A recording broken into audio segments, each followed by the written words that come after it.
Hello and welcome to it's મજા ગુજરાતી. હું છું કે અને આપણી સાથે એક એવા લીડ એક્ટ્રેસ છે કે જેમણે પ્રવાસ ફિલ્મમાં જે ગ્લોબલી અવોર્ડ વિનિંગ ફિલ્મ છે એમાં એક ધમાકેદાર લીડ એક્ટ્રેસનો રોલ કર્યો છે. તો મળીએ કોમલ પંચાલને. હેલો મેમ, કેમ છો? બસ બસ મજામાં. ઓકે, તો સૌથી પહેલાં વાત કરીએ તમારા કેરેક્ટરની. જ્યારે તમારી પાસે સ્ક્રિપ્ટ આવે ત્યારે તમારા શું ઇમોશન હતા? તમે કેવી રીતે આ સ્ક્રિપ્ટનું પર્ટિક્યુલર કે કહેવાય ને કે તમે સ્ક્રિપ્ટ વાંચી અને સમજ્યા પાત્રને, શું અનુભવ છે તમારો?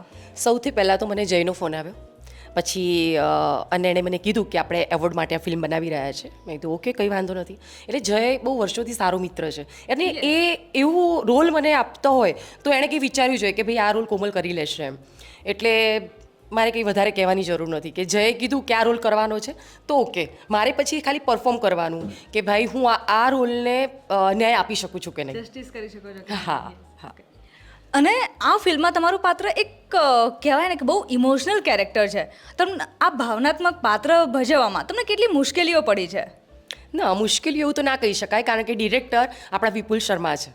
એટલે સર જે કે એ જ મેં કર્યું છે અને આર્ટિસ્ટ આપણે છીએ જ. એટલે કોઈ પણ સ્ક્રિપ્ટ જ્યારે આપણે વાંચતા હોય કે સીન આપણી સાથે આવે તો ઇઝીલી એને આપણે સમજી તો શકીએ છીએ, પણ સર એવા છે ને કે એમને જ્યાં સુધી આમ એવું ના લાગે ને કે નહીં આ સીનમાં હજી નથી મજા આવી કોમલ યાર, હજી આમ સરસ થઈ શકતું હતું, તો સર એટલું સરસ રીતે સમજાવે કે આપણે આ કોઈ પણ સીન હોય કોઈ પણ રોલ હોય તો સરનામાં એ છે કઢાવવાની તાકાત કે ભાઈ મારા આર્ટિસ્ટ પાસે મારે આ કઢાવવું છે અને સર કઢાઈને જ રહે.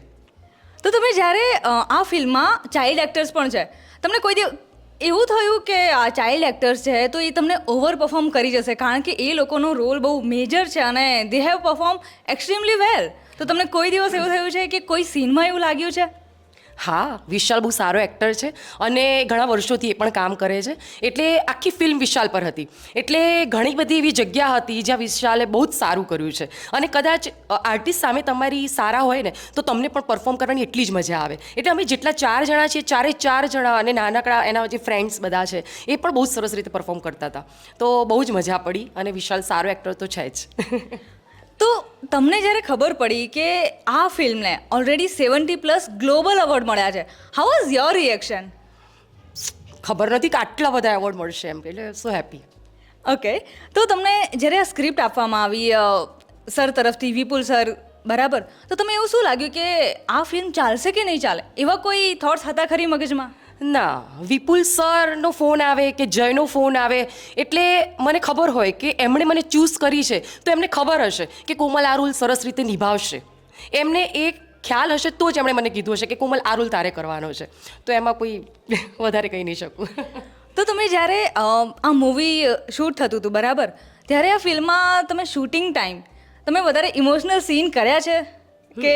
અને જ્યારે ઇમોશનલ સીન કરો છો ત્યારે સૌથી વધારે તમને રડું શેમાં આવ્યું છે? કયા સીનમાં સૌથી વધારે રડું આવ્યું છે? જ્યારે એ વાત જાણી કે દીકરાને મારા પ્રવાસ જવું છે અને પૈસા નથી, એ બધું એ સમજ્યો અને જ્યારે મને ખબર પડી કે અરે યાર આ છોકરાએ એક પૈસા નથી એના માટે આટલું બધું કર્યું એની ઉપર, ત્યારે મને બહુ જ દુઃખ થયું અને ત્યારે મને બહુ આમ રિયલી આંસુ આવી ગયા કે ઓ બાપરે, આટલો સમજદાર છોકરો હોય તો મા બાપને બીજું જોઈએ શું. તો તમને જ્યારે વિશાલ સાથે, પ્રાંશુ સાથે તમે કામ કરતા હતા, આવી મધરલી ફિલિંગ આવી છે કે યાર તમે મારા દીકરા જેવા જ છો, એવું થયું છે? હા, બિલકુલ આવે, કારણ કે મારે પણ 2 બાળકો છે એટલે થાય જ એવું. અને વિશાલ, પ્રાંશુ આ બધા બહુ સરસ નટખટ છોકરાઓ છે અને રમતમાં કામ આટલું સરસ કરી ગયા, ખબર પણ નથી કે આ ફિલ્મને આટલા બધા અવોર્ડ મળશે એમ.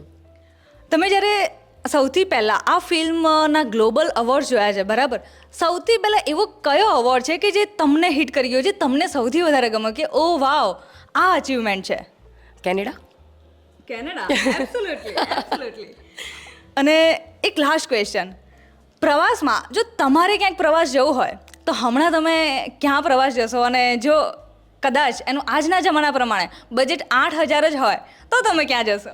Oh my God, difficult question છે. 8,000 પછી મારે સર્ચિંગ કરવું કે હું 8,000ની અંદર ક્યાં જવું? જઈને હું કદાચ આબુ જઈ શકું, બીજું તો ક્યાં જવું યાર? 8,000માં તો ક્યાં? 8,000 એટલે બહુ જ નાની અમાઉન્ટ છે, પણ બસ નજીકની કોઈ જગ્યા એવી પસંદ કરું કે હું સર્વાઈવ કરી શકું. 8,000માં હું મસ્તી મજાક કરી શકું અને મારા પ્રવાસની એન્જોય પણ કરી શકું હું. ઓકે, અને લાસ્ટ ક્વેશ્ચન, તમારું ફેવરિટ પ્રવાસનું સ્થળ જો કોઈ હોય તો એ શું છે? Goa, my favourite place. અરે સાઉથ ગોવા કે નોર્થ ગોવા? બધું જ મને ગોવા મને મહારાષ્ટ્ર બહુ ગમે છે એકચ્યુઅલી કારણ કે ગ્રીનરી છે ત્યાં અને દરિયો છે. હું પ્રકૃતિની સખત શોખીન છું. ક્યારેક થાકું ક્યાંક મને એમ થાય કે હવે હું કંટાળી છું યાર કામ કરીને મારે ક્યાંક જવું છે તો હું જ્યાં દરિયો હોય જ્યાં બહુ જ આમ સરસ લીલોતરી હોય ત્યાં જવાનું પસંદ કરું. તો મહારાષ્ટ્ર, બોમ્બે, ગોવા આ બધું મારું ફેવરેટ પ્લેસ છે. ઓકે, લાસ્ટમાં આપણી જે ઓડિયન્સ જોઈ રહી છે બરાબર, તમે એમને શું કહેશો કે આ પ્રવાસ ફિલ્મ કેમ જોવી જોઈએ?